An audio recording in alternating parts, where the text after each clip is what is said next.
कहानी की शुरुआत होती है साल 1990 से, जहां हमें 3 लड़कों को दिखाया जाता है, जिनमें एक था गुंडा, एक लड़के का नाम टेरी था और दूसरा उसका दोस्त है। ये तीनों गाड़ी में बैठकर एक घर पर नजर रखे हुए थे, जो कि डॉक्टर हगिंस का था, जो अपनी वाइफ के साथ इस बड़े से घर में अपनी जिंदगी गुजार रहा था। इन 2 बूढ़े लोगों को देखकर ये लोग इस घर में चोरी करने का फैसला करते हैं, क्योंकि ऐसा करना उन्हें काफी आसान लग रहा था। टेरी की मॉम इस घर में काम करती थी, इसलिए वो भी अक्सर इस घर में आया जाया करता था। टेरी ने इस घर में एक बड़ा सा लॉकर देखा था, जिसे देखकर उसकी नीयत खराब हो गई। उसके मन में लालच आ गया। उसे लग रहा था जैसे इसके अंदर कोई बहुत बड़ा खजाना है। और जब उसने अपने दोस्त को इस लॉकर के बारे में बताया, तो उन्होंने इस घर में चोरी करने का इरादा किया। अपने प्लान में उन्होंने गुंडे को इसलिए शामिल किया था क्योंकि गुंडा लूट मार चोरी चकारी में काफी माहिर था और उसे ये टास्क काफी आसान बच्चों का खेल लगता है, क्योंकि पहले भी वो इस तरह की चोरियां कई बार कर चुका था। अभी लोग अच्छे से जानते थे कि हगिंस अपनी वाइफ के साथ हर फ्राइडे डिनर के लिए बाहर जाता है। आज भी फ्राइडे ही था, इसलिए तीनों इन दोनों के बाहर जाने का इंतजार करते हैं और इस बीच घर में चोरी करने का भी प्लान बनाते हैं कि कैसे कैसे क्या क्या करना है। जिस कार में बैठकर ये तीनों घर पर नजर रखे हुए थे, वो भी इनकी अपनी नहीं थी, बल्कि ये तो टेरी के दोस्त की एक फीमेल फ्रेंड की थी, जिसका नाम मैरी था। उसे काम पर जाना था, इसलिए वो आकर अपनी कार उन लोगों से वापस मांगी। पर जैसे ही मैरी आई, हगिंस और उसकी वाइफ वहाँ से चले जाते हैं। मैरी उन लोगों के इरादे अच्छी तरह जान चुकी थी, इसीलिए वो अपने दोस्त को ऐसा करने से मना करती है, लेकिन उसके दोस्त का लालच बहुत ज्यादा बढ़ गया था, इसीलिए वो उसकी बात इग्नोर करके अपने दोस्तों के साथ घर में घुस जाता है। उसका दोस्त कार की चाबी मैरी को नहीं देता, बल्कि अपने साथ घर के अंदर ले जाता है, इसीलिए मैरी बाहर ही खड़ी रहती। उसने चाबी अपने पास इसलिए रखी थी ताकि वो बाहर खड़ी होकर उनका इंतजार करे। उधर वो तीनों घर में घुसते ही महंगा महंगा सामान समेटने लगते हैं। तलाशी लेते वक्त उन्हें एक छोटी सी बच्ची का कमरा भी मिलता है, जो हगिंस की ही बेटी, लेकिन कुछ टाइम पहले उसकी मौत हो गई है, पर आज भी उसका कमरा वैसा ही सजा हुआ था। इसके बाद ये तीनों बेसमेंट की तरफ बढ़ते हैं, जहाँ उन्हें वो लॉकर दिखाई देता है, जिसे खोलने की ये लोग कोशिश करते हैं। बहुत कोशिशों के बाद भी ये लॉकर नहीं खोल पाते, क्योंकि उस पर कोड लगा हुआ था। बाहर मैरी चिल्लाने लगती है, क्योंकि उन लोगों को काफी देर हो चुकी थी और अब हगिंस के आने का भी टाइम हो रहा था, इसलिए ये लोग काफी ज्यादा घबराने लगते हैं। अब इनके पास टाइम नहीं था, इसलिए गुंडा उनसे कहता है कि हमें उन लोगों के आने का वेट करना चाहिए, ताकि हम लोग उनसे कोड पूछकर लॉकर खोल सके। उसका ये प्लान दोनों को काफी पसंद आता है और वो मान जाते हैं। इसके बाद मैरी का दोस्त बाहर मैरी के पास जाता है और उसे अपनी बातों में लेकर घर के अंदर ले आता है, ताकि कोई भी मसला ना खड़ा हो जाए। अब वो लोग बातें कर ही रहे थे कि तभी हगिंस और उसकी वाइफ भी आ जाती है। उनके घर में आते ही तीनों उन पर हमला कर देते हैं। मैरी भी उस वक्त घर में ही थी, इसीलिए हगिंस और उसकी वाइफ उसे भी उनका साथ ही समझ रहे थे। इन सब में हगिंस की वाइफ को चोट लग जाती है, लेकिन ये लोग उस पर ज्यादा ध्यान नहीं देते। पर मैरी जल्दी से उसकी पट्टी करती है। जिस बीच हगिंस मैरी के हाथ पर लिखा नाम भी देख लेता है। दरअसल हगिंस उस टाउन के सभी बच्चों को जानता था, क्योंकि इस टाउन में सिर्फ कुछ ही लोग रहते थे, इसीलिए हगिंस फौरन मैरी और उसके दोस्त को पहचान लेता है। उन्हीं का दोस्त होने की वजह से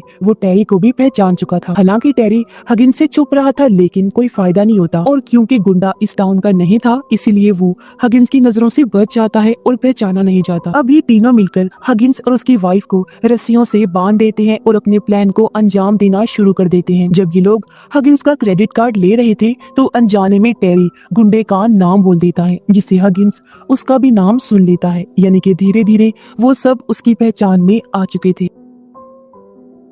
सामान चुराने के बाद अब ये तीनों हगिंस से उस लॉकर का कोड पूछने आते हैं, लेकिन हगिंस कहता है कि हमारे घर में तो कोई लॉकर नहीं है। हगिंस का झूठ सामने लाने के लिए ये लोग उसे बेसमेंट में लॉकर के सामने ही बिठा देते हैं और दोबारा कोड पूछते हैं। कोड बताने की बजाय हगिंस इन्हें घर जाने का मशवरा देता है, लेकिन मैरी का दोस्त उसकी बात नहीं मानता, क्योंकि सब कुछ उसके प्लान के मुताबिक ही हो रहा था और वो हगिंस के साथ मारपीट करता है, पर वो अपना मुंह नहीं खोलता। ये देखकर गुंडा और ज्यादा सख्ती से पेश आने के लिए कहता है, लेकिन मैरी के लिए ये सब बहुत दर्द भरा था, इसलिए वो यहाँ से जाने लगती है। ये देखकर गुंडा उसके पीछे जाता है, क्योंकि मैरी का बाहर निकलना उन सब के लिए खतरनाक हो सकता था। गुंडा जब मैरी के पास जाकर देखता है, तो पता चलता है कि मैरी असल में पुलिस को कॉल करने के लिए बाहर जा रही थी। ये जानकर गुंडे को बहुत गुस्सा आया। वो मैरी को पकड़ लेता है, लेकिन उसे मारता नहीं, सिर्फ वार्निंग देकर छोड़ देता है। मैरी के चीखने चिल्लाने की आवाज बेसमेंट तक सुनाई देती है, इसलिए हगिंस मैरी के दोस्त से कहता है कि वो आदमी यानी गुंडा एक बुरा इंसान है। हगिंस जब मैरी के दोस्त का नाम लेकर उसे पुकारता है,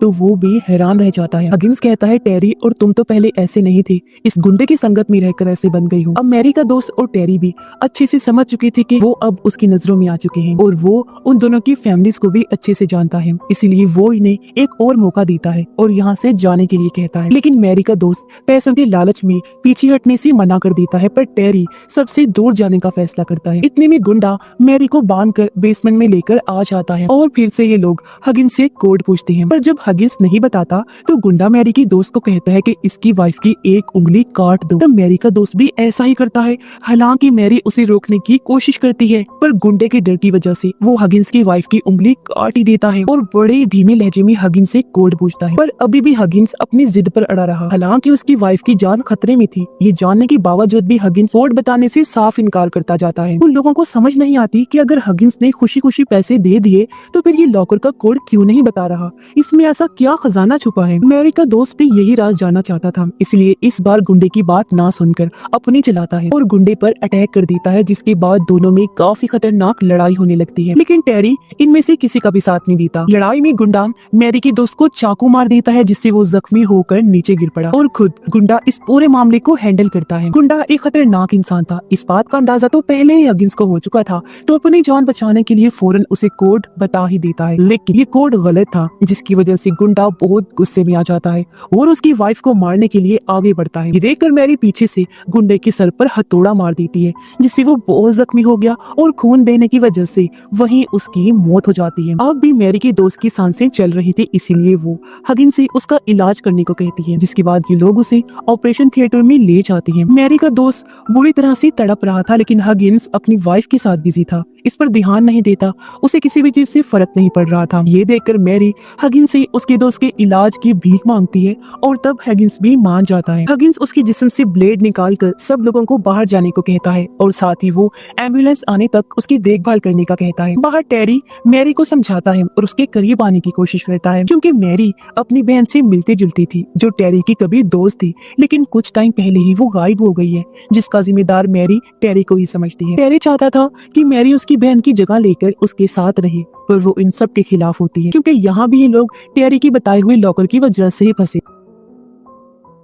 अब मैरी जब अपने दोस्त को देखने जाती है तो हगिंस उसे अंदर आने से मना कर देता है, पर मैरी जब जबरदस्ती अंदर जाकर देखती है तो उसका दोस्त बेसुध पड़ा था। हगिंस कहता है इसे दवाइयों का नशा है, इसीलिए ये ऐसा लग रहा है, लेकिन मैरी को कुछ ठीक नहीं लगता। मैरी एम्बुलेंस बुलाने के लिए कहती है। हगिंस जब एम्बुलेंस को कॉल करने जाता है दोबारा, तो मैरी अपने दोस्त को चेक करती है और पता चलता है कि उसकी तो मौत हो चुकी है, उसकी पल्स भी रुक गई। मैरी को लगता है कि हगिंस ने ही उसकी जान ली है। उधर हगिंस कॉल करता है, लेकिन तभी हम देखते हैं कि फोन की तारें तो कटी हुई हैं, यानी कि हगिंस ये सब ड्रामा कर रहा था। मैरी जब बाहर आकर देखती है तो हगिंस की वाइफ टेरी को इंजेक्शन दे रही थी ताकि उसकी पैर की चोट ठीक हो सके। मैरी अब समझ चुकी थी कि वो इस घर में पूरी तरह फंस चुकी है और जब ये बाहर निकलने की कोशिश करती है तो सारे दरवाजे बंद होते हैं। तभी उसकी वाइफ मैरी के पास आकर उसके साथ बुरा बर्ताव करती है और थप्पड़ मारकर अपनी बेटी का नाम लेती है, लेकिन हगिंस आकर अपनी वाइफ को संभालता है और कहता है कि इसे भूलने की बीमारी है और वहाँ से ले जाता है। मैरी आकर टेरी से फोन मांगती है, लेकिन उसका कहना था